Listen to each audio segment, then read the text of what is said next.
Hello there, everyone in YouTube land. I hope that quarantine or self-isolation, whichever you're doing, is working out for you. This is Josh at Trine Tech, and today you've waited for it. I've been talking about it. Now it's finally come. The Samsung Galaxy Tab S5e full review. This is a budget mid-range tablet from Samsung, and today we're going to take a look and see, is it worth buying? Watch this video to find out.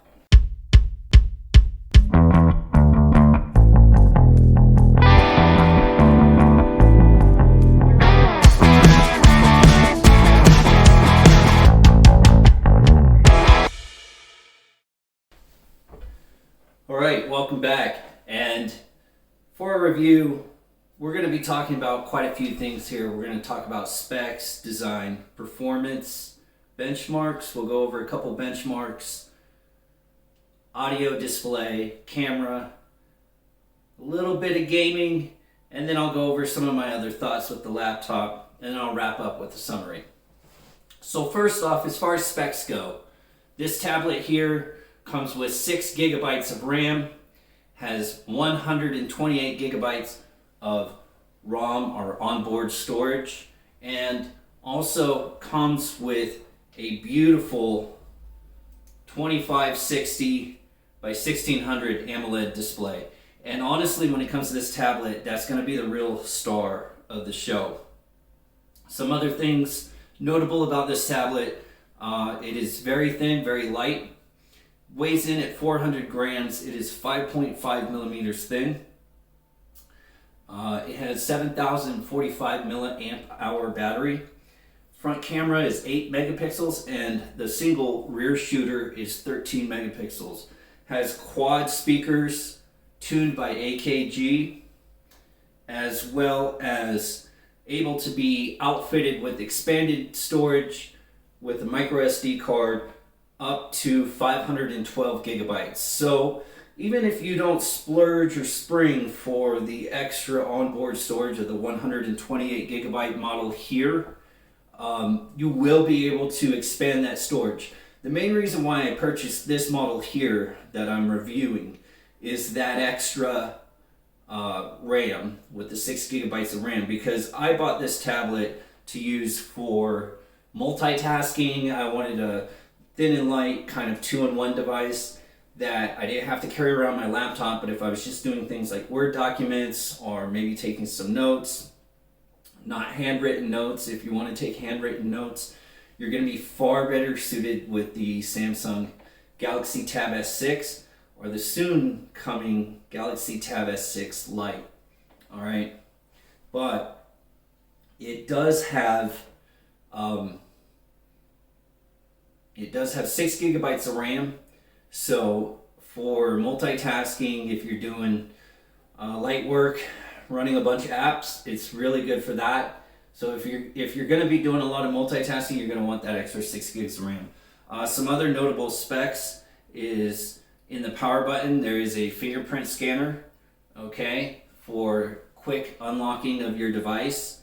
And also with the front camera, it is able to be unlocked with face unlock. So I just tapped awake, it's looking for my face, and it unlocks the tablet. I'll talk some more about some of those features there. Like I said, it is really the main thing that we're looking for here is this just gorgeous 2560 1600 Super AMOLED display. All right. Now there is another base model of this tablet. First off, talking about your retail price for this tablet as reviewed, full retail price is $479. All right. There is another base model that comes with 4 gigabytes of RAM and 64 gigabytes of onboard storage that again can be expanded, and that tablet retails for $399. All right. I did actually get this on sale, so that's another reason that kind of compelled me to buy this model that I'm reviewing here. I got it just actually under the retail price of what I'd pay for the 4GB 64GB onboard storage model. Okay, but those are the two flavors that this tablet comes in. The model I'm reviewing here is the gold. Now, my wife here, she says that it looks rose gold. I don't think it looks rose gold at all. I guess it depends on what light it's in. I noticed when I put it in the book keyboard cover, guess you could say it's possibly could be seen as rose gold, but this is the gold color. And it's not the original one that I wanted, but I was having a hard time finding silver models for decent discount. But I'm going to tell you honestly, the gold has really kind of grown on me. Okay, it has an all aluminum metal body design, and I'll talk more about design right here. So first off, as you see, this has an all aluminum metal body design. Okay, unibody design. You have antenna lines here, slight seams for those, but other than that, there's no seams on the body of this tablet. Okay. Very thin and light to hold, very light. Like I said, 400 grams. I don't think you really understand how thin and light that is. 5.5 millimeters, but it is very thin and light. Okay, has a very premium touch, premium feel to it. All right, as I'm holding it, it feels like very high quality. All right. There's a minimal Samsung logo on the back, and then you see sound by AKG, and that's referring to here you have your quad tuned AKG speakers. So you have quad AKG tuned speakers. All right, and I'm going to show you some of the sound on this. It is just some of the best sound I've heard on a tablet. All right. That being said, you have a slight camera bump from the single 13 megapixel shooter. All right, and here you have on the front very thin bezels here. All right, if you see here, you look, very thin bezels. All right, no notch, no punch hole, none of that. You can see this display, this 2560 1600 Super AMOLED display, is the real star of the show here. Okay, and there's very minimal bezels here on the front, and it just looks very clean, very sleek, and very modern. Okay, this is not a chunky tablet. If you look up here, you have a single 8 megapixel shooter camera. You may or may not be able to see it, but there's actually also a sensor. I think that also works with the camera for the face unlock. And speaking of unlock, I spoke about it earlier, but this is your power button here. And in that power button, fingerprint scanner. Very responsive, very snappy, very fast.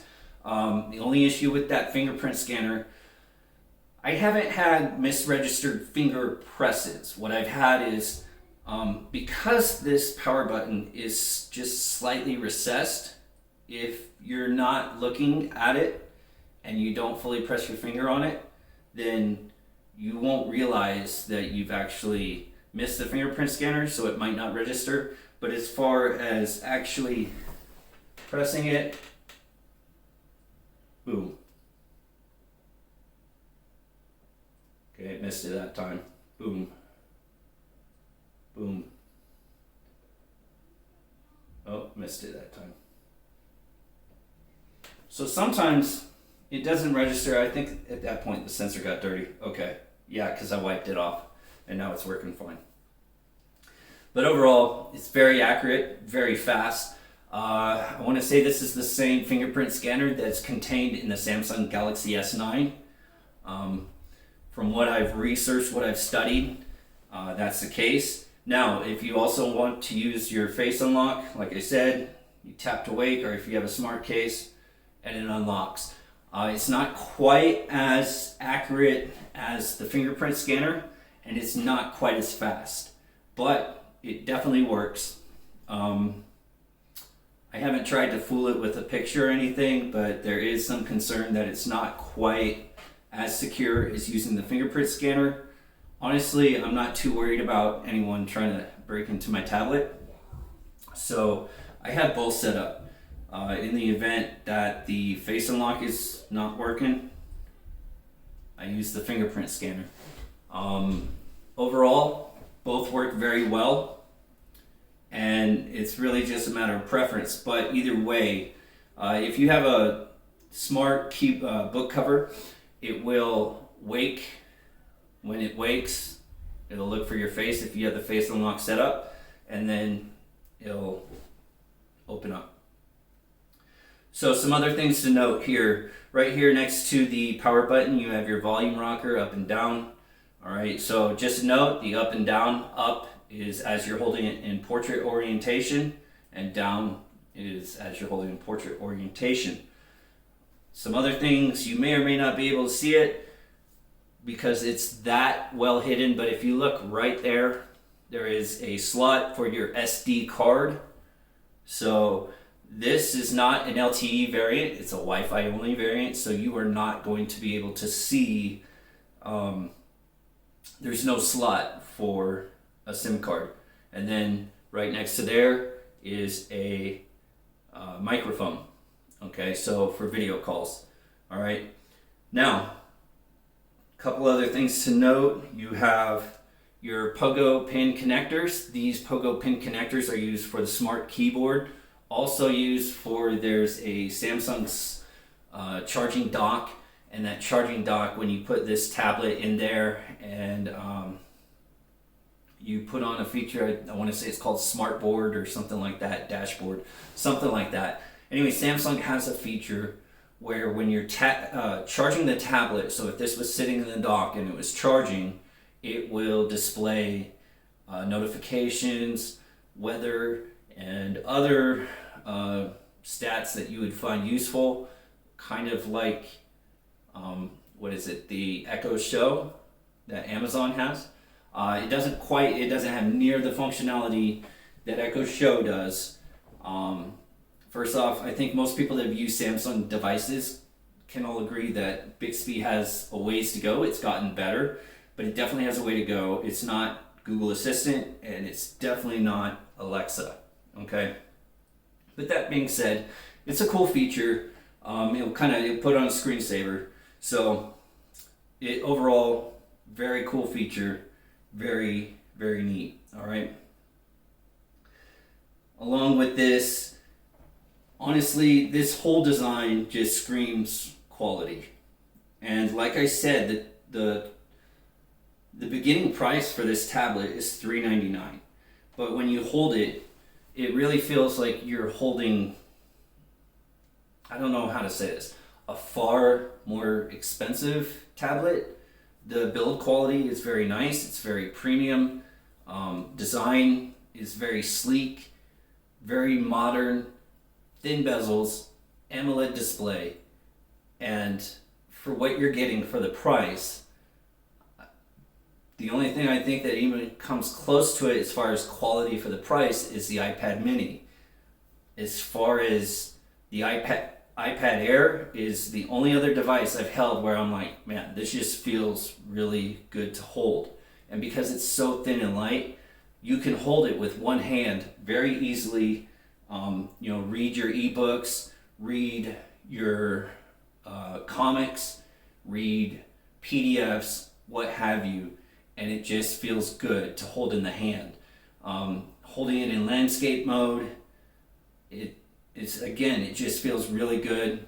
Watching videos, we'll talk more about watching videos and the experience there, as well as sound quality, things like that. All right. So that being said, we're going to go into performance and benchmarks. Now, I'm not going to sit here and bore you with every single benchmark, all right? And really, I didn't really do Antutu benchmarks or anything like that, but I'm just going to show you some of the general performance, changing between apps, show you how quickly apps load, show you apps that I have here in memory, and I'll just switch between the apps. I'll show you how it looks as far as the display and moving around. And then I will talk about the Andro Bench app and the numbers I got for the storage speed here and whether you should expand your storage. All right, so first off, like I said, this one thing I didn't talk about in the specs, but the CPU powering this thing is a Snapdragon 670 CPU. All right, so this CPU, it is a mid-range CPU from at least 2 years ago, actually almost 3 years now, and it came out in late 2017. And so you're probably wondering, how is this going to perform? So first off, this performs roughly on par as far as performance goes. And if you really want to see benchmarks and things like that, you can watch or you can look up Notebook Check or some other review sites that are going to show you all the benchmarks, okay? But this actually performs, as far as CPU goes, it trades blows with the Snapdragon 835 from the last Samsung Galaxy Tab S4. GPU side, all right, because this has the Adreno 618. The GPU is slightly behind the GPU that is in the Snapdragon 835 that is in the Samsung Galaxy Tab S4. But as far as day-to-day use, all right, so I'm taking it through the app drawer here. If you can see here, all right, very, very snappy, very quick, very responsive, no lag, all right, very, very snappy. This is running Samsung One UI version 1, and it has Android 9 installed on it. So I'll say this, One UI is much better than TouchWiz or some of the other kind of bloated versions of software that Samsung has installed in the past. Does it still have some of Samsung's bloatware? Yes, absolutely. But overall, software-wise, it's very fast, very responsive. Okay, I'm going through this, no lag whatsoever, very quick. Okay, opening up Bixby, and very responsive. Okay, apps load quickly. So these are apps that I've had open for a while. So that's the other good thing about the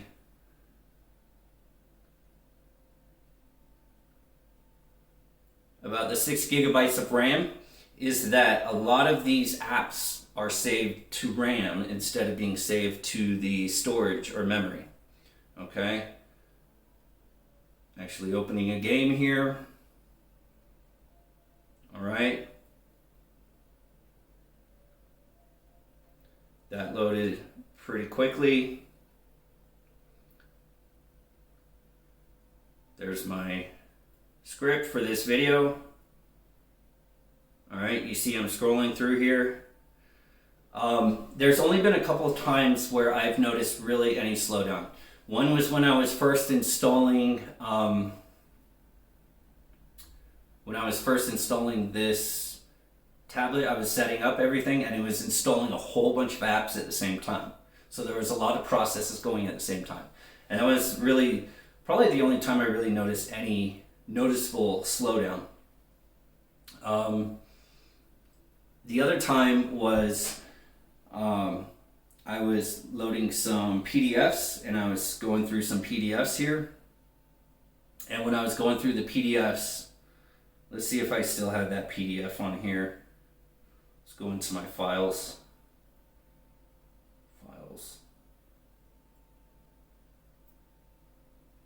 Samsung. All right, files. Okay. My internal storage. Alright, scrolling through some pictures here.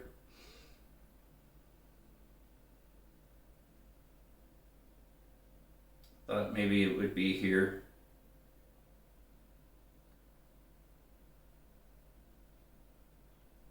No, I must have deleted it. But I noticed some little bit of pause when opening up certain PDFs. Okay. Other than that, it's been very responsive, very snappy. And the other time was, I think I was loading some documents, and these documents were in OneDrive. So they were actually downloading from, or they were basically loading from the web, and there was a little bit of slowdown there. So one of the cool things is that this actually has Office installed. So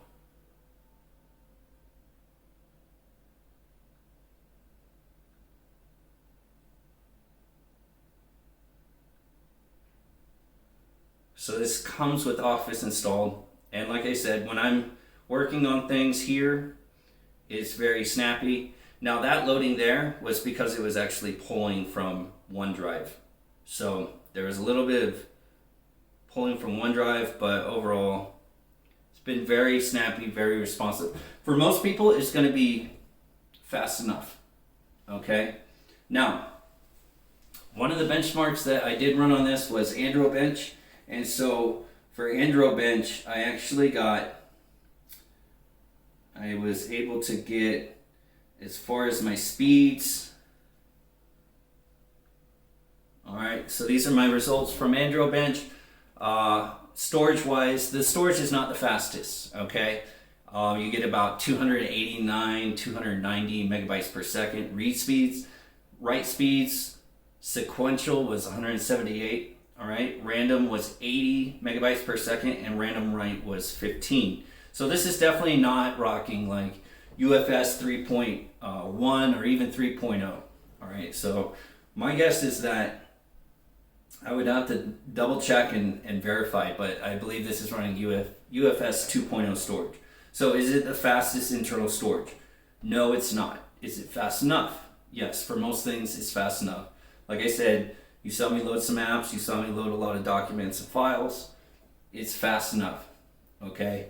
But the main reason I wanted to show you that and tell you that is because when it comes to this tablet, as long as you have a pretty a fast, reliable, good quality SD card and you want to expand your storage, you are not going to slow down your storage too much if you use this as expendable storage. Just make sure you get a good quality one.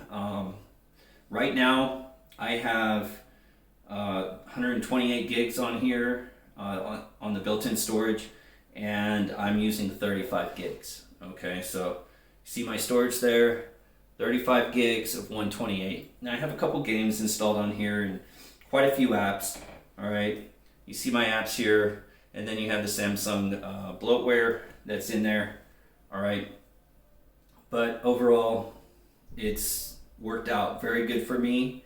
And if I need to expand the storage, the good thing is I have a Samsung Evo 128 gigabyte SD card, and I can definitely get that installed and bring up my speed, or bring up my storage. Okay. Talking about battery life, moving on to battery life, the tablet contains a 7,045 milliamp battery combined with the Super AMOLED display, which overall typically saves you battery life compared to an LCD or even LED display, and the Snapdragon 670 chipset, which again, it's not as power efficient as the flagship processors that are in like your Tab S6, but it also is it's got a set of big little cores, so it's got a couple cores that run up really high when you need the performance, and then it's got another cluster of little cores that keep things running, background processes, and so it can go into a low power state when it needs to. And overall, what that means to you, it gets pretty good battery life, and it gets really good standby battery life. So typical mix usage ranging from moderate to heavy use with optimized power settings, so not even turning on battery saver or anything like that, typically gets me 2 to 3 days of use, mixed usage on a single charge. Now if I'm using this thing solid, it will get me through a whole day. Longest time I've seen on it is, so they quote that the battery here, this 7045 milliamp hour battery, Samsung says up to 12 hours of battery life. That's like best case scenario situations. And even in really good case scenario situations, I've seen on average 11 to 11 and a half. Typically I'll get, even moderate usage, 10 and a half up to 11 hours screen time. Longest I've seen is 11 and a half. And the thing is, that's not even like, most of the time I'll get around that screen time. All right. So this is fairly heavy usage, a little bit of gaming, YouTube videos, or some other media streaming, and I will get 10 and a half up to 11 and a half hours. All right. Some of the best battery life that I've seen personally on an Android tablet, but I had a lot more power hungry Shield K1 tablet. That one, battery life was terrible. And the tablet I came from before this was the Lenovo Tab 410 Plus. And I got really good standby battery life on that tablet. And I got pretty good usage out of that. I don't know if I got as much as I get with this tablet, but overall, it was also a less powerful chipset that had a Snapdragon 625, and performance was kind of subpar. All right. So as far as performance and battery life, I feel like I get a really good balance. I don't get as long a battery life as I would get with the Samsung Galaxy Tab S4, but that also had the Snapdragon 835, which was, yes, it's the flagship processor from 2 years ago, but it was more power efficient, and also it has an 8,000 milliamp hour battery. So that's just something to keep in mind. And I'm actually going to show you just right now where my battery usage is at. Okay, so right now, if you look, I'm at 75%, and that's with me doing some gaming. I've been playing War of the Visions, Final Fantasy Brave Exvius. Okay, that's like, that's my new mobile gaming addiction, I guess I would say. All right, but so far it says estimated battery life 1 day 13 hours. All right, and I've been 18 hours off of a charge. So I'm gonna most likely, based off this battery usage, I will probably go at least 2 days on a single charge, as I quoted, and sometimes I even go 3 days on a single charge. Now that's fairly light to moderate usage when I'm using it more often, as I have been since kind of been on this self-isolation, so I haven't been into work as much, and I've been at home a lot more often. Definitely it's taken me 2 days on a charge, so I'm charging it every other day, and that's with pretty regular usage throughout the day. Some light gaming, video, watching videos on YouTube, that kind of thing. All right, but if I'm not using it very often, especially when I'm at work, I'm typically getting 3 days on a single charge. And then if I'm using it a lot, I'll get through more than 24 hours solid. That doesn't mean 24 hours screen on time. Please let me clarify. But what I'm saying is I will go 24 hours before I need to charge again. So if I charged it the night before and I'm using it very heavily, it will get me through the night, and it will get me through the whole rest of the next day, and I won't have to charge it until the next evening. All right.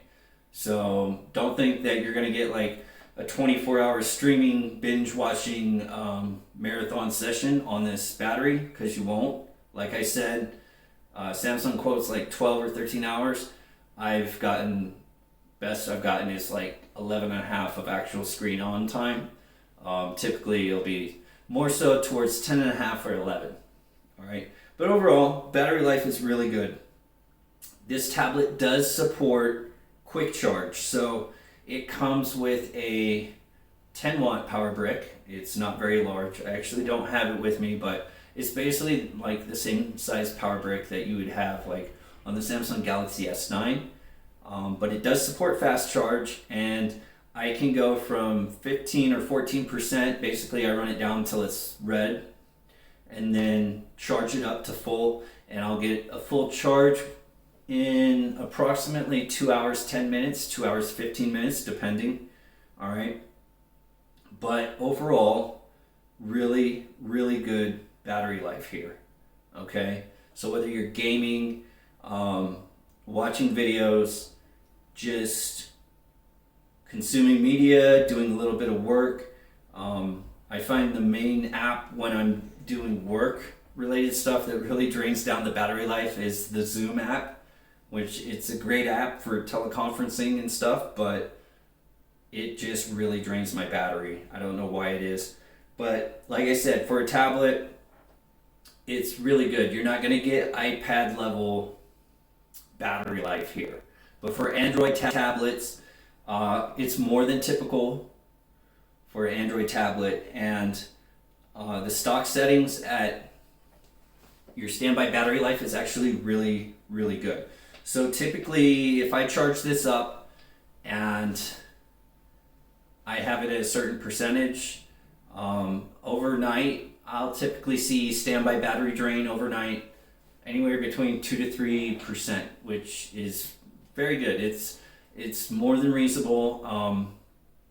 So the standby battery life is really good. So if you're not using the tablet, I would reckon if you're not using it, it'd probably take you several days before you would have to charge this. Or if you're using it here and there sparingly throughout the week, it probably lasts you almost a whole week. But the standby battery life when this is in sleep mode and when you're not using it is actually really good. One thing I noticed, I was getting like really bad battery drain, standby battery drain.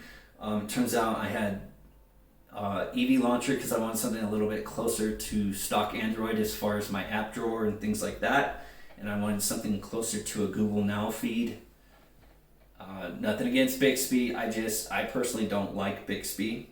And so I had the EV launcher skin installed on it, and it was definitely draining a lot more in my battery.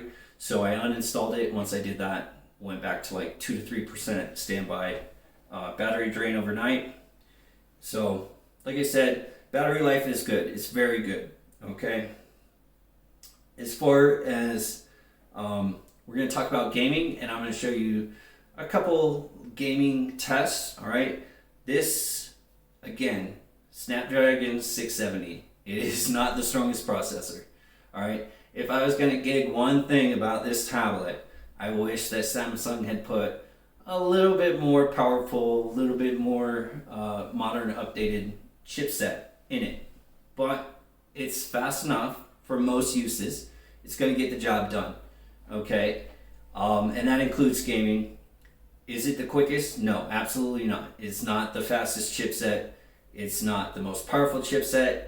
All right, it has an Adreno 618 GPU, which again, this is not a flagship chipset by any means, but it's powerful enough to play most games at medium to high settings with fairly smooth frame rates, although you're not going to want to try to play super demanding games or trying to play games at ultra max settings.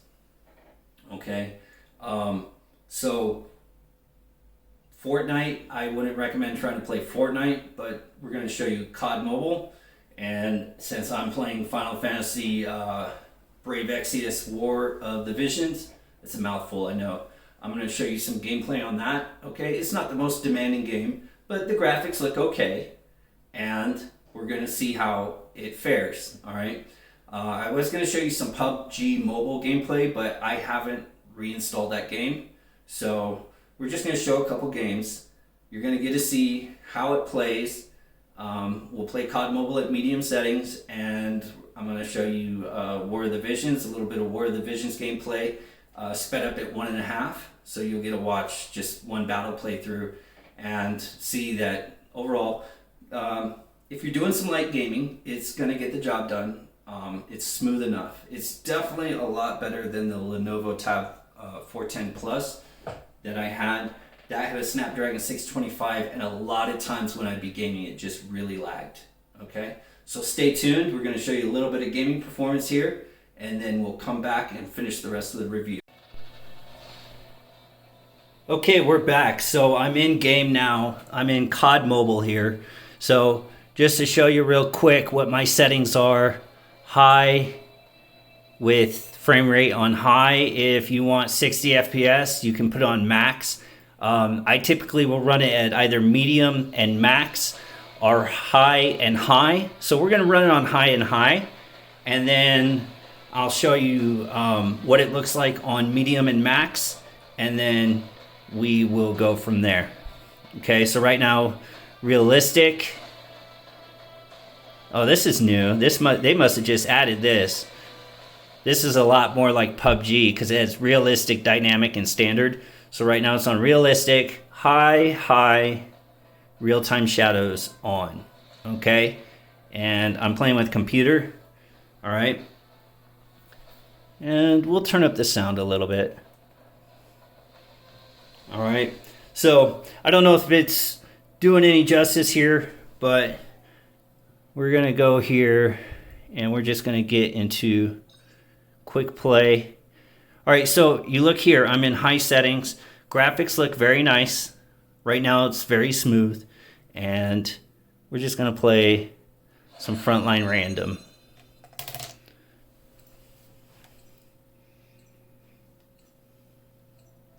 Please don't laugh at me. I haven't played in a while, so if I do terrible,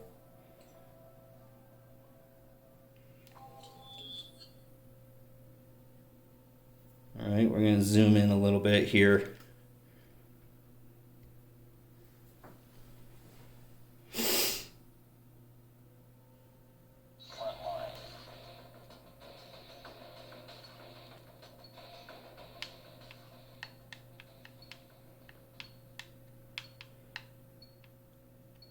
All right, as you can see, overall, very smooth.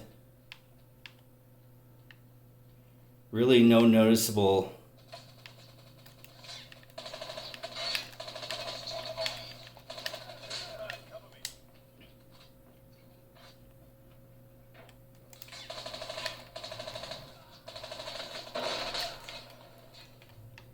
Ooh, that was close. Did you forget I was there? Oh, he trying to get me for his buddy. Yeah, well, you can eat it.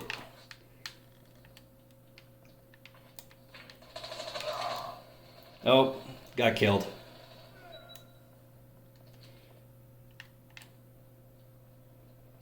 So I don't, this is like so smooth on high and high, I may not even show medium and max. Oh. Kill me with the jingle balls. So right there I saw a very slight stutter, but it wasn't, I don't know, wasn't really noticeable.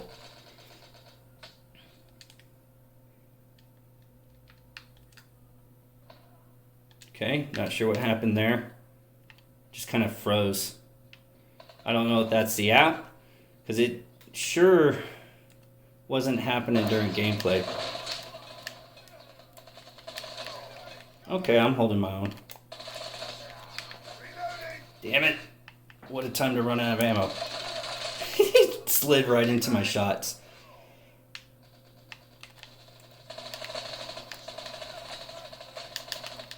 I am doing hot boo-boo.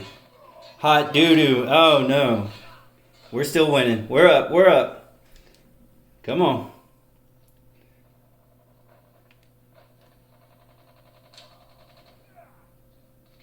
So, you know, I don't know if you can really see. Hopefully you can. I'm looking at the screen. I'm not so much looking at the camera. But overall, it looks very smooth. Graphics on high are definitely more than good enough. All right, now y'all gonna get it.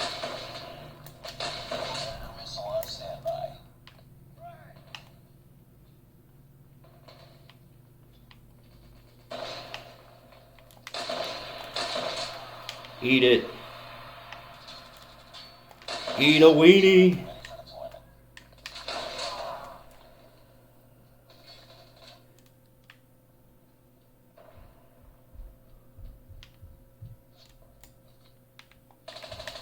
They finally killed me.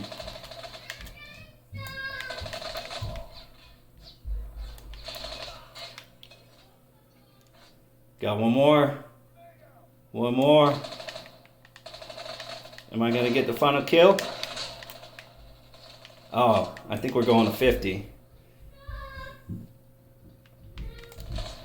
We're going to 50. I forgot. This is not team deathmatch. Team deathmatch. Oh, come on, man. Come on, son. Come on, son. You gotta do better than that, bud. Alright, here we go. I'm about to get in my death machine. My war machine. Oh, no, no, no, no, no. Oh, he gonna take my war machine? No. It ain't gonna be enough. It ain't gonna be enough. We still won. We still won. Alright. So that's a few minutes of gameplay. Alright. That definitely wasn't me getting the final kill. Let's see if I got the MVP. Was it enough? Was it enough? And you see here, loading is actually very quick, very snappy. I saw little to no slowdown. I think I saw one very, oh, look at that, baby. Look at that. We got that MVP. There we go. Yeah. You know it, son. You know it. All right. So, we're going to back out. All right. So I just wanted to show some actual gameplay. I'm going to do a far more in-depth on this. And if you want to save battery and get better, smoother frame rates, just put it on medium and put it on max. All right. Medium and max. Okay. So now we're going to open up War of the Visions, Final Fantasy Brave Exvius.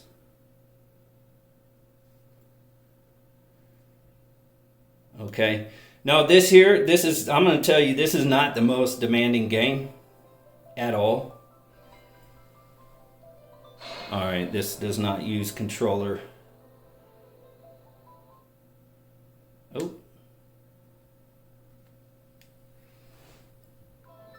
Sorry, I pressed that home button. Let's shut this off. I'm going to turn off my controller. Okay.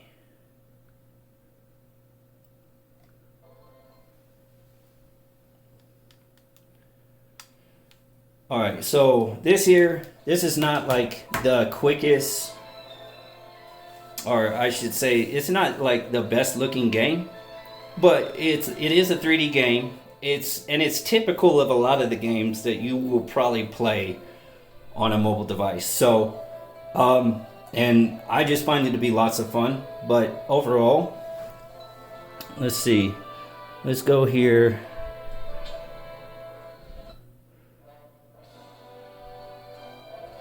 All right. So let's see here. I'm gonna go here. And I'm gonna check. She had a farm, like a mission to farm her materials, and no, we're gonna play one of the story quests real quick, but I'm gonna play one that's not very long. So I'll play one I've already played, and we're gonna put it on auto battle, and I'm gonna pick this girl here. This is one of the persons that I recruited as a friend, and we're gonna, all right, so it's on auto battle, and again, you see it loading is very quick. All right, so let's put it on 1.5. So now it's on 1.5 speed. I don't know if you could hear the sound on this, but overall it's just amazing. Like, gaming on this tablet is really, really great. You see here, even during the animations, like no freezes, and some of these animations have like a lot of light effects. No freezes, and I'm on 1.5 speed, and it's just super smooth.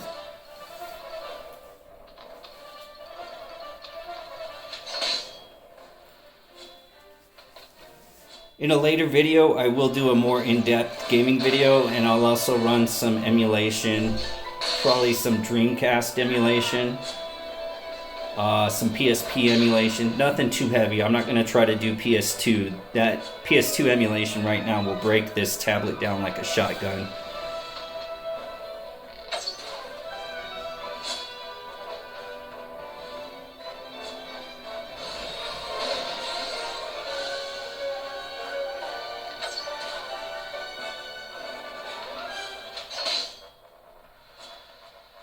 But as you can see here, it's very smooth, very,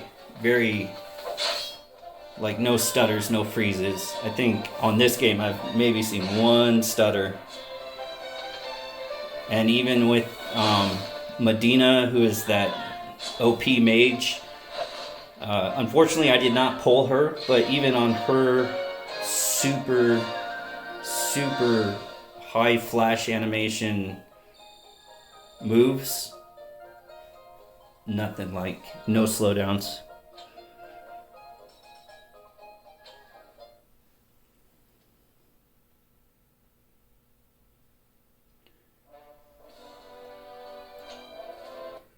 But as you can see here, other than like the little connecting symbol, and that's the game. That's not due to anything as far as the graphics itself or the CPU. That's just connecting to the network. So we'll shut it off and we'll come back in just a minute and we'll finish up the review. All right, welcome back. I hope you enjoyed that little gaming performance showcase. Very short, very brief. I just wanted to show a couple actual real world performance in games. No, I didn't get, probably all the most popular games, but, a couple of at least games that I know to be pretty popular, and just showed real world gaming performance, a little bit of COD Mobile, and a little bit of Final Fantasy Brave Exvius War of the Visions. All right. Like I said, it's not going to be gaming on like the most demanding games. And if you're wanting something that's going to be able to handle a lot more demanding games, I would recommend getting the Samsung Galaxy Tab S6. But as far as real world performance on some of the most popular games and some of the most recent popular games, overall, performance is good or good enough. Like I said, it's not going to be able to play like the most demanding or challenging games at super high settings and super high frame rates, but medium high settings on most games is going to be pretty good. I do plan to do a follow-up video on that, so if you want to see more gaming performance on this tablet, please make sure to hit that subscribe and watch out for more content, because I'm definitely planning to do like some PUBG Mobile and some other gameplay like that. Audio and display is what we're going to talk about next. And you got to see a little bit of the display with the gaming performance, and you might have got to hear some of the sound. Again, words cannot describe, and the video doesn't really do it justice, because right now you're not hearing it in person, but the sound on this tablet is amazing. As mentioned earlier, the tablet is powered by quad speakers. Each side has 2 speakers, 4 speakers total, tuned by AKG. And to be honest, they are some of the best, if not the best, speakers on any mobile device I've ever heard. And that includes your iPad Pros, your iPad Airs. I would put these speakers and the sound on this tablet against some of those best devices. And those devices cost hundreds of dollars more. The only one that doesn't cost more is the iPad mini. And the iPad mini only has dual firing speakers. So it does not have quad speakers, but your iPad Airs are, even the base model is going to be $100 to $200 more than this tablet here. And whether you get the base model with the 4 gigabytes of RAM or you get the 6 gigabyte like I have, it doesn't matter. All of them have the quad tuned speakers by AKG, and the sound is amazing. I mean, you won't believe it.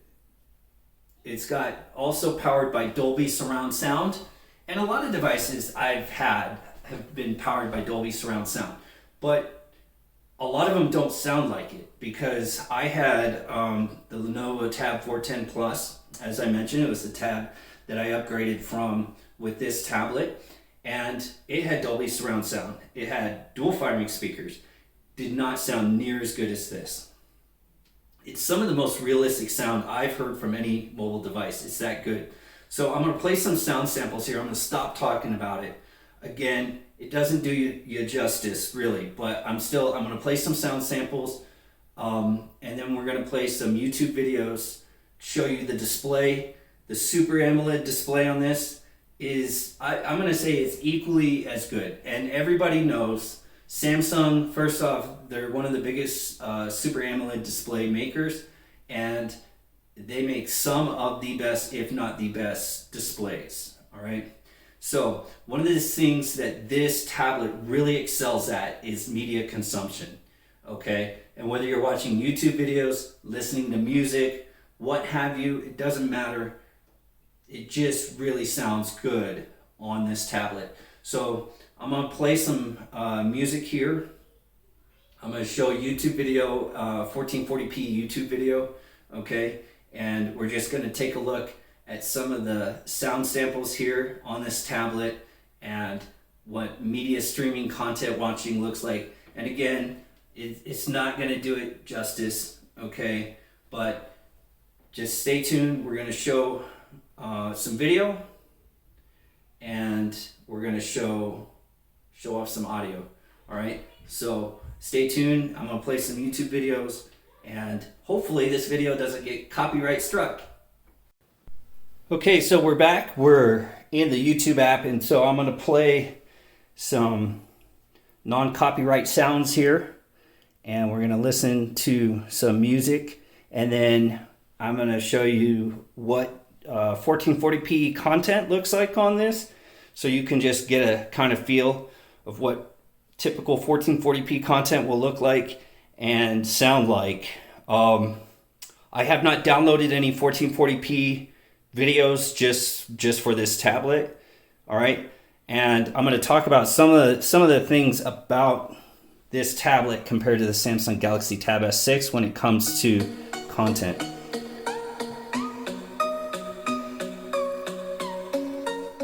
That's not even full blast.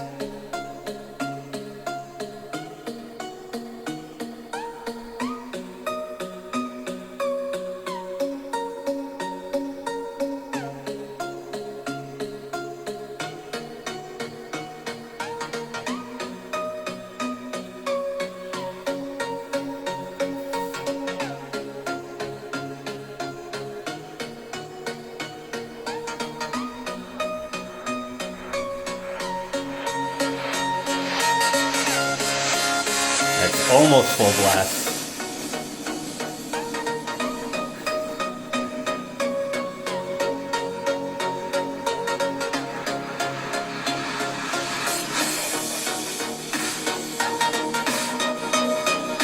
That's full blast.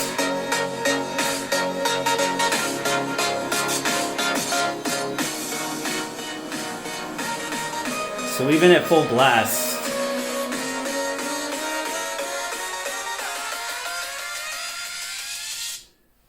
even at full blast, you're not hearing like distortion that you'll hear with a lot of other speakers when you have them tuned up to full blast. So that's one thing. All right. Okay. And I'm going to play some content here.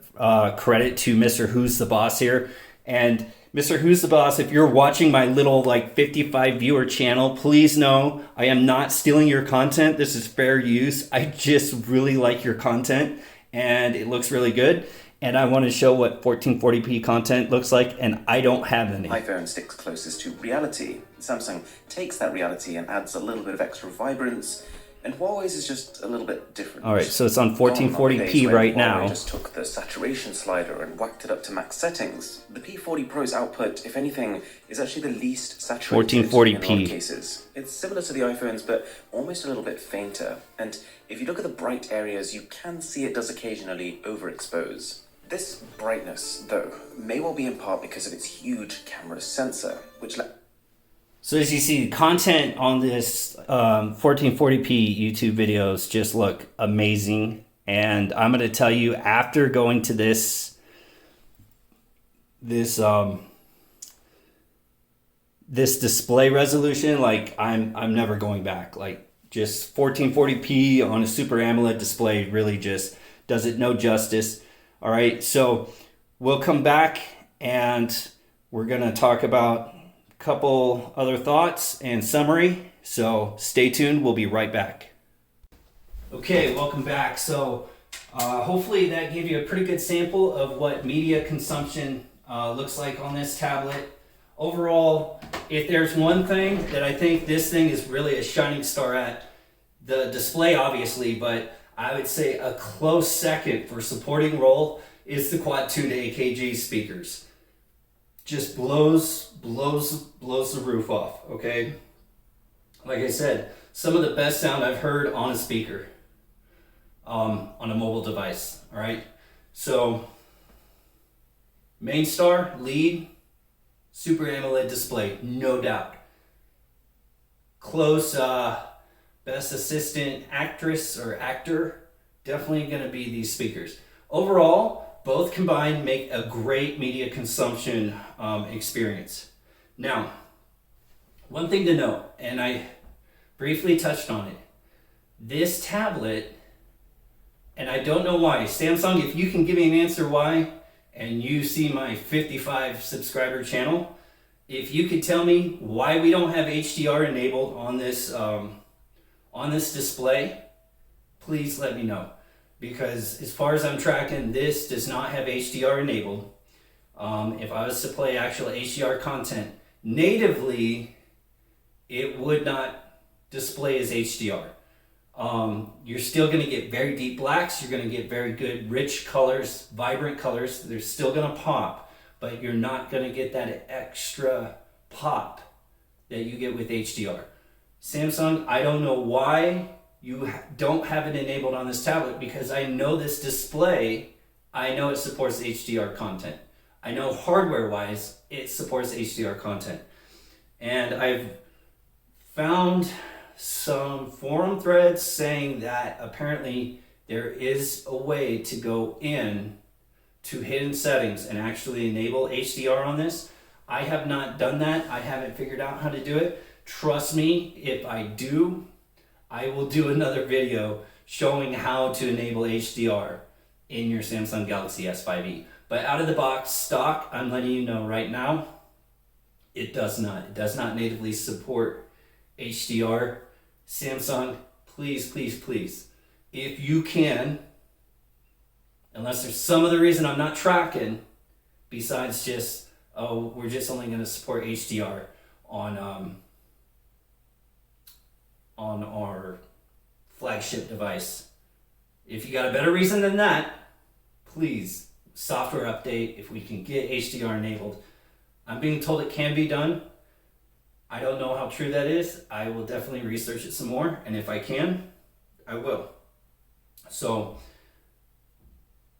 now, we're going to talk about camera.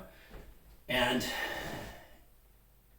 if you can't tell from the sound I'm making, all right, there's a reason why I kind of let out a sigh and maybe you gave a little eye roll. Cameras on tablets. First off, I don't know who these absolute mad lads are that are taking pictures with tablets. But please, please, please, do not be the one. Do not be the one that's going around snapping pictures with your tablet, okay?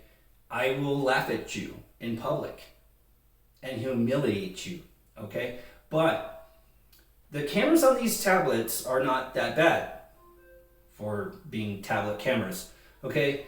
Look, most people, your phone is going to be more than good enough camera for this. In fact, I'm shooting this on my OnePlus 7T, this video right now that you're watching, okay? So your phone cameras are far, far better at taking pictures. But I will show some pictures here, and I'll show you some picture samples, and I'll show you the front selfie cam. I'm not taking selfies with this front camera. I'm going to show you what I use it for. I use it for video calls and teleconference, okay? I think really the main thing with the cameras, overall, they're good enough, all right? I don't need a LiDAR sensor on the back of my tablet. I don't need an ultra-wide sensor on the back of my tablet. It's a tablet, okay? But if you have to take a picture of a document, it's definitely going to get the job done.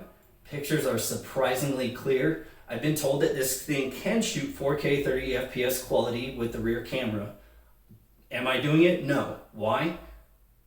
I don't know who's shooting 30K FPS with a tablet, so I'm not going to do it, but it's capable of doing it. If you get a hair up your rear end and want to do it, cool.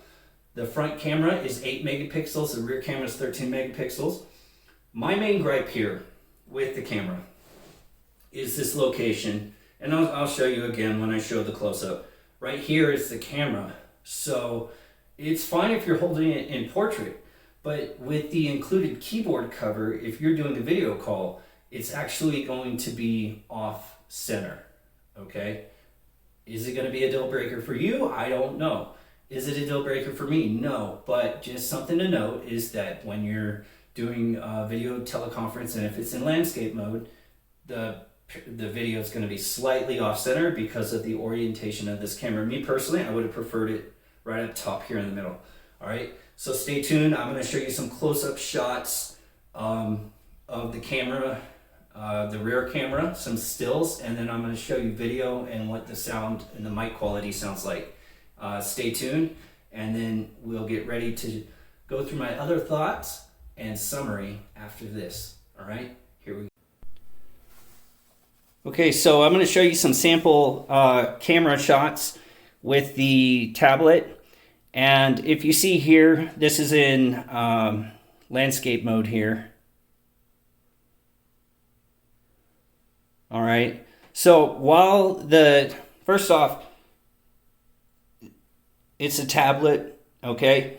It's not going to get any awards or, win like Docs Mark or DxO Mark for any stellar pictures, okay? But the pictures are plenty good enough. All right, these two were taken in portrait, and as you can see, they're good enough. They're decent. Color is good, and even with my shaky Jake hands, pictures overall look fairly stable. These were taken with the rear 13 megapixel shooter. All right, looks very good. And then I'm going to show you video with the front camera. Turn on the sound here. This is what video looks like and sounds like on the front camera. So I guess for video calls, and if you really had to use it, it'd get you through in a pinch. So again, that's what the video looks like. It's a little bit grainy for the webcam, and I think my biggest complaint is that this camera here is located right here. And me personally, when I use the webcam, I use it for conference calls and I use it with the notebook cover. Me personally, I would have preferred it to be centered here in the middle, but for some reason they had it centered here. So when you're actually recording video and you have it in landscape mode, like here it's centered, But if you were to look at the video when you're doing a video call, it's going to be off center. Okay, just a little small complaint. Is it terrible by any means? No. The microphone sounds okay. All right. Again, it's good enough to where if you had to take a picture with it in a pinch, or if you had to, just snap a picture of a document, it's definitely going to get the job done. All right. And we'll be back. Okay, so for all my shutterbugs, I hope you enjoyed that little display. Look, I'm not going to talk about it too long because honestly, I'm not really one to be taking pictures with my tablet. Okay, but if you got to use it, it's there. It's more than decent, and it's better than most tablet cameras that I've used. It's not going to be as good as the iPad Pro or even the camera on the Samsung Galaxy Tab S6. Okay, if you want a better camera on your tablet, if you feel you need a better camera on your tablet, by all means, get the iPad Pro or something like that. But like if you got to take a picture of a document or scan something using like one of those scanner apps, it will take a nice clear picture. It does have stabilization, so it will, even if you're a shaky Jake like me and your hands shake, you're still going to get decent pictures come out. Okay, everyone knows Samsung has very good cameras, and this tablet is no exception. It's not a 48 megapixel or 64 megapixel shooter, and honestly, on a tablet, you don't need it. Okay, so talk about some other thoughts, and then we're going to wrap up here. Final pros and cons and summary. All right. So some other thoughts. I think really the main thing taking away from this tablet is that I do wish that it did have the S Pen support, and I understand why they didn't include the S Pen support, but I do wish that it did have the S Pen support. Is it a deal breaker for me? I thought it was going to be, but it really hasn't been. And there are third-party styluses that you can use, but because this doesn't have a digitizer, you will not be able to take notes with and have the palm rejection. So you can take notes and you can use either your finger or like one of these active styluses like I have here. And I'm going to do another video talking about third-party accessories and some of the best accessories to use for this tablet. If you're going to get this tablet, accessories that are going to really enhance your experience. Okay, but I understand why Samsung did it. I just wish that they had included S Pen support. It would have been a nice addition, because other than that, this is a really good total package. All right. And one other thing I'm going to address besides the no S Pen support, because I didn't really talk about it during the design, and I didn't really mention it during the specs. One of the other things is, I'm sure you've heard about the notorious Wi-Fi, I don't know what to call it, a bug or a glitch or design flaw or whatever, okay? But I do want to tell you, okay? So you can't really see it. You can't really see it, all right? But this does have that design flaw. One thing to note, when you're holding this tablet, if you hold it in landscape mode and you put your hand right there on this lower left-hand corner as you're holding in landscape, the Wi-Fi does drop. It drops about a bar or so, especially if your Wi-Fi router is in another room. If you're holding it like this, it's fine. If you hold it like this, you might notice the Wi-Fi drop, okay? Why am I mentioning it? Because it does exist. And I'm gonna be honest, for the price point and for how I usually use my tablet, do I personally care? No. One, in real world application, you are typically not going to even notice, all right? And for me, when I hold the tablet, if I'm holding it single hand and I'm holding it, first off, I always have my tablet in a case, all right? I am the biggest baby when it comes to my devices. I keep my tablet in a case. So it's either in this Samsung official book keyboard cover, and in that case, it's locked in like this in landscape mode, and I hold it on my lap, okay? Or I'll set it down here. So my hand's not even near the tablet. If I'm holding it in portrait mode, that's the only time I hold the tablet. And to be honest, I hold the tablet like this, or I hold it like this. I am never holding the tablet here, okay? But a couple things to note. Sometimes you would maybe notice it. If you were holding it, okay, again, if you're an absolute mad lad and you're brave enough and you're holding the tablet butt naked in landscape mode, you will see a Wi-Fi drop when your palm is right here, okay? You will. I may do another video addressing it, but honestly, like, it's there. I'm not going to deny it. It's there. Have I noticed any noticeable difference? No, because I just told you, if I have my smart book cover, not the Samsung one, it's a third-party one, I am holding the tablet in landscape mode and it's sitting in the case, or it's in my smart book cover and it's in landscape mode like so. Okay? So my hand is nowhere near that corner. It's just this corner. And when I am holding it single-handed, and I just fold back either my smart book cover, my third-party one, or even this one, when I hold it single-hand, I hold it here or here. And again, you may not be able to see it, but it's not dropping like that.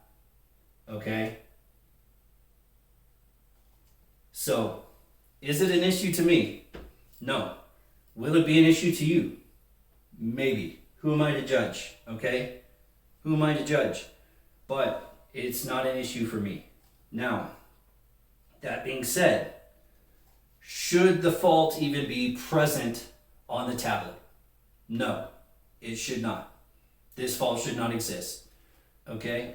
But that being said, I feel like if it was any other manufacturer besides Samsung, people would not be throwing this much shade and hate about it being there.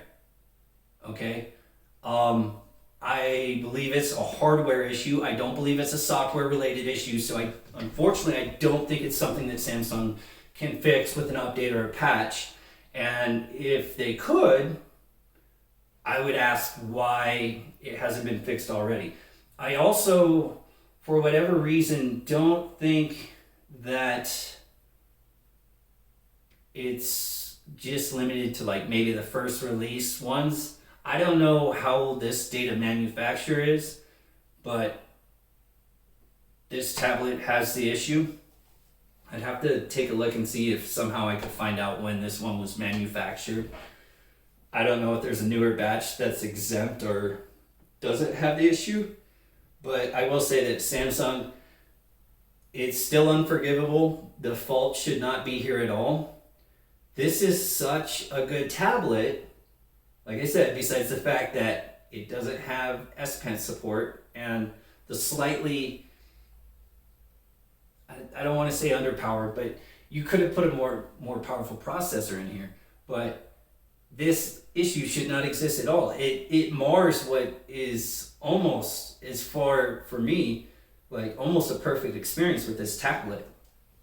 All right. So like I said, like I don't want to like pull the Apple line and be like, you're holding it wrong. But the way I hold the tablet, it's just not an issue for me, okay? I don't, like even when I play games, I don't hold my tablet like this and play my games, okay? It's sitting in my case, it's sitting on my lap, and I'm not holding the tablet bare, okay? But honestly, Samsung, it should not be there. Like, this should not be a thing, and really all you're doing is giving people that like want to hate on what could be a really, really amazing tablet, just giving people a reason to throw shade towards Android devices or Samsung devices as far as tablets go. And let's be honest, there's not a lot of players in the games. All right. that being said, I feel like I should mention it because it may be a deal breaker for you. And one of the other things that I didn't really talk about, but definitely is really cool, is something called Samsung DeX. And it is honestly one of the main reasons why I bought this tablet. Okay, so I will do a more in-depth video on Samsung DeX. I've already reviewed the keyboard, but I'm going to do a review just on Samsung DeX and the experience on Samsung DeX. But one of the other main special things about this tablet, and there's a lot of things that make this tablet special for the price point, but there aren't very many Android tablets. Okay, they're kind of a dying breed. And the other thing is, other than Huawei, which unfortunately due to recent decisions by the Trump administration and the DOJ have banned Huawei devices, but there's not a lot of devices, especially for Android, that allow you to use your device like a 2-in-1. And when paired with this keyboard and using Samsung DeX, it creates a whole nother experience. Now I just opened something called Samsung DeX, and if you look here, it's now like more like a desktop mode experience, okay? And as you saw, it actually loaded very quickly, okay? And then if I wanted to, I could open up apps and use them in Windows, or like Windows, but they're in little pop-up windows, okay? And then you can snap them side to side, and don't be mad at me, I just figured out how to do this. Okay. You can snap them side to side, or you can snap them back. And so if you were, say, watching a YouTube video, but working on something, you could open up some documents. There's my little script. Okay. It's just a really cool, really neat feature on this tablet. And like I said, I'm not going to go full in depth with this. I talked about it during my keyboard review, and I am going to do a review just on DeX alone. All right. And whether this really can replace your laptop. Okay. So if you want to see that video review, please stay tuned, click subscribe, and we'll definitely have more on it. But I did want to talk about it because it's one of these things that just makes the experience on this tablet very special. All right. So final thoughts, review. And I'm going to talk about overall pros, overall cons, and whether you should buy this device. Okay? So, first off, do I recommend this device? Do I? Yes, absolutely. One, has a very premium design, sleek, light, feels good to hold, feels good to touch. All right? It's an affordable tablet from Samsung. It's a really good spec-wise for what you're getting. It's a really good value. You get an AMOLED display, you get quad speakers, you get good battery life, and you're getting snappy overall day-to-day performance for most use cases. I talked about a couple times where you may notice a lag, or if you're trying to play really demanding games or really demanding emulators, you're gonna see some slowdown from that Snapdragon 670. But overall, for most people, if you're just using this for media consumption, if you're using it for a little bit of light multitasking, and honestly, I would say as far as multitasking, it works really great. Are you gonna do professional workloads on this? Is this an iPad Pro? No. But in fairness, an iPad Pro is $500 more than this, and that's not even including the keyboard. This is $400 starting retail, and even for the model I have, it's $480. So for the price below $500, you are not going to get anything near this package. Okay? The closest thing you're going to get is the iPad mini. So in this form factor, in a 10.5 inch, you are not going to get anything close to it. The closest thing is the iPad Air at 10.5 inches. And even then, it's going to cost you a lot more. And then when you start throwing in peripherals, it's going to be even more. Okay? Overall, very snappy performance, very, very pleasant. And for media consumption, it is where this thing really shines. If you're using this thing for media consumption, it is going to blow your socks off. Okay? Now, that being said, I did get this on sale. Would I pay $480 for it? Probably not.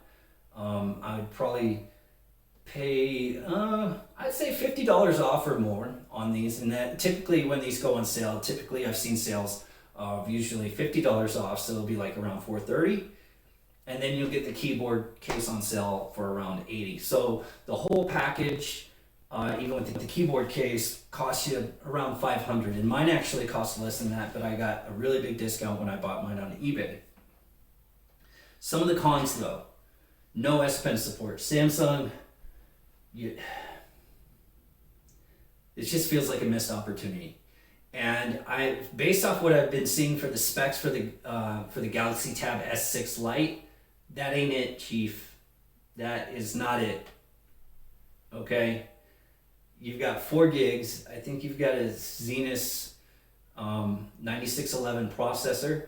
And no matter what variant you buy, it's going to be 4 gigs of RAM. And I think that's really kind of the biggest, I wish they had offered, and who knows, maybe I'm wrong.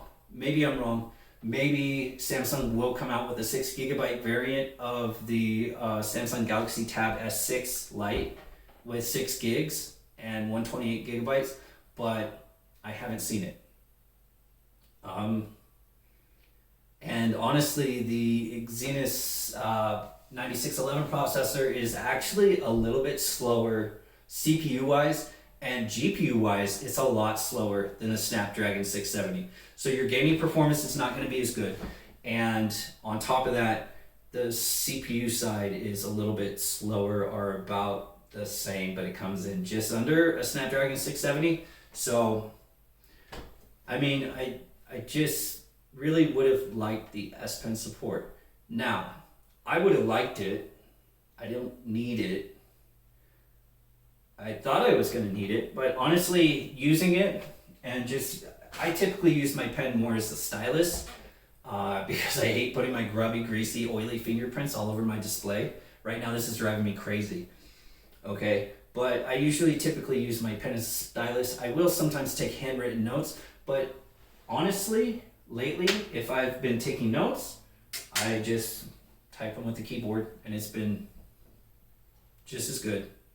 But if you want to take handwritten notes, get the Samsung Galaxy Tab S6, okay? If it's really going to be a deal breaker, or wait, I think in about a month or so, we're seeing like early April kind of release dates for at least Europe. The Samsung Galaxy Tab S6 Lite, if you're okay with the specs and you don't need the 6 gigabytes of RAM, but you want the pen, get the Tab S6 Lite. Or if you're willing to pay the few, like about $300 extra at retail, if you can get it on sale, get the Samsung Galaxy Tab S6 if you really need the pen. The chipset. Okay, we talked about the chipset. It's a little bit outdated. It's not the most powerful chipset. Doesn't always hold up in modern demanding games or applications. This is not something you want to use for like pro workloads, photo editing, things like that. But if you're just typing documents, media consumption, watching videos, browsing the web, this definitely will get the job done. And like I said, I paid extra for the 6 gigabytes. Actually, I paid less than I would have paid for the 4 gigabyte variant. But that being said, if you're really going to be running a lot of apps, get the 6 gigabyte version like this one. Typically, do I think most people are going to need the 6 gigabyte version? No. But I will say this. I at one point thought that 4 gigabytes of RAM was enough for Android. And at one point in time, Android 4 gigabytes of RAM was more than plenty. Okay? But you will notice if you run a lot of apps, you will notice a difference between app loading and time between loading apps and switching between apps with the 6 gigabyte compared to the 4 gigabyte. So if that's a big deal to you, then get this variant, get the 6 GB version. But if you're not going to be doing a lot of multitasking, if you're not running a lot of windows open in DeX at a given time, then the 4 GB will probably get the job done. And if you need more storage, the great thing about this is that, say 64 gigs is not enough. And I would say 64 gigs is the minimum that any device should have if you have expandable storage. If you don't have expandable storage, are you listening, Google? Are you listening? If you don't have expandable storage, Apple as well, 64 gigabytes should not be the starting base model of anything. Okay, I only know a few people that can get by with 64 gigabytes, and these days apps, photos, everything takes so much space. But thankfully, if you are not needing the extra RAM, I would say spring for the base model and get cheap but affordable, not cheap quality, affordable expandable storage. And you can often find the Samsung or even the nice faster speed SanDisk SD cards on sale on Amazon all the time for very good price. I think I paid less than 40 for the 128 gigabyte Samsung SD that I have, and it's one of the Evo ones, so it's the very fast ones. But you don't have to get like the fastest SD card, because I just showed you the internal storage on this thing.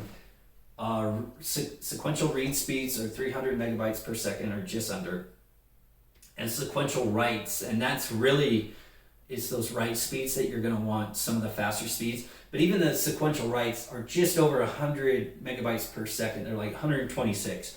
So as long as you get, like, say the SanDisk Extremes or the Samsung Evo SD cards, it's going to be more than fast enough. Okay? But I really feel like they should have had a more powerful chipset, and who knows, maybe at the end of the year, Samsung will release the Samsung Galaxy Tab S6e or S7e. I don't even know what they're going to call it, but I don't know, because now they're coming out with the Tab S6 Lite, so who knows. But I'm sure there'll be a replacement for this tablet, because it's been very popular for those who want a good feeling, good quality, good experience device overall when it comes to media consumption, without paying an arm and a leg for the flagship Tab S6. Now, I also said if you wanted tab support with the pen, I did recommend the Tab S6 Lite. There is an actual existing product that, while not as light as this tablet or even the Tab S6, or even as light as the Tab S6 Lite, you can get the Samsung Galaxy Tab S4, and that CPU is about the same, or trades blows with the CPU in this, and the GPU is slightly faster, slightly better battery life. It's a little bit chunkier, it's a chunky boy, but you will have your S Pen support, and it comes with the S Pen. My final con with this tablet is Wi-Fi issues when holding the tablet a certain way, what they call the Wi-Fi bug or Wi-Fi glitch or Wi-Fi flaw. I don't care what you call it. Samsung, it should not exist on this device, okay? This is a great device. It's, honestly, I've been really pleased with it. But when you have a design flaw like that, where, I mean, look, again, not to be like Apple, you're holding it wrong, but it doesn't matter how I should hold the tablet, it shouldn't happen, all right? Finally, do I recommend this tablet? At the price point, yes, absolutely.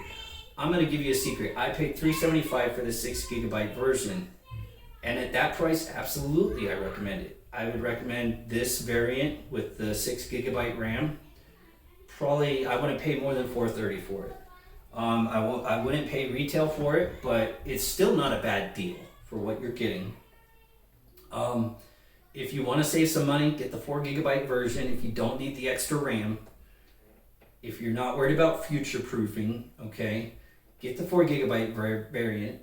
On sale, typically this thing often runs on sale, $50 off, so you'll get The 4GB RAM version often will be $350, and for that price, I don't think you're going to get another device that's going to give you the AMOLED display, the quad speakers, the media consumption experience, and just the overall snappiness and just pleasant experience that you're going to get with this tablet at $350. Okay, like I said, not at this form factor. The iPad mini definitely beats it performance wise. I almost bought an iPad mini. I almost did. And you know who's to blame? I blame Google, honestly. And because Google has just shown that they don't care about Android tablets. I don't think Android tablets are dead, and I'm glad Samsung feels the same way. Do I recommend this device? Absolutely. I would buy it again. I've had this 30 days now, pretty much 30 days, and I've been very pleased with the experience on it. Been very happy with it. So if you can get it on sale, absolutely pick this tablet up. If you're okay with getting it at full price, I don't know if I'd recommend it at $480, but if you can get it $430 or cheaper, by all means, pick this one up. If you want to save yourself some money and you don't need the 6GB of RAM, get the base model. You can always spend another $25 to $40.